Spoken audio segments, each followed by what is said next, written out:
You're about to graduate. If you had to go back and give that Naval advice, you're already hooked on reading, so that seems to be covered.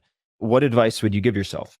Yeah, it's funny. I actually did this exercise recently where I sat down and I didn't write it because it was in my head, but I did spend some time thinking about what is the advice I would give my 30-year-old self. And the advice was along the lines of chill out, don't stress so much, not so much anxiety, everything will be fine, and be more yourself. Don't try and do what you think society wants or needs.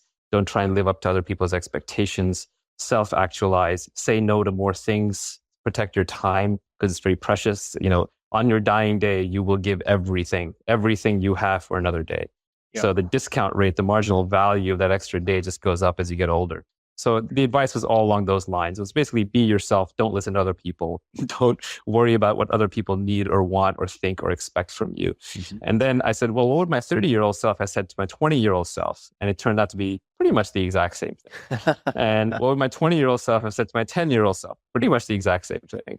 So I think my 50-year-old self is going to say, chill out, relax, don't stress so much, live in the moment. It'll all be all right.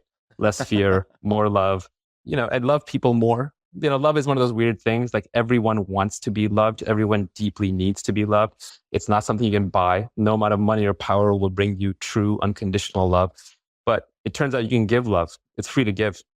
So you can't necessarily get it. But if you can get in the mindset of, well, I'm just going to give it, eventually, on a long enough time scale, you get what you deserve. The universe kind of sends it back your way. Yeah. Well, not only that, it's like if you don't know how to make yourself happy, try to make someone else happy. And that is sort of as you said, kind of a recursive function. And now I'm using vocab I shouldn't, but it's a virtuous cycle. Charlie Munger, who's Warren Buffett's partner at Berkshire Hathaway, and just a brilliant older gentleman, his speeches are collected in Poor Charlie's Almanac, and they're worth reading.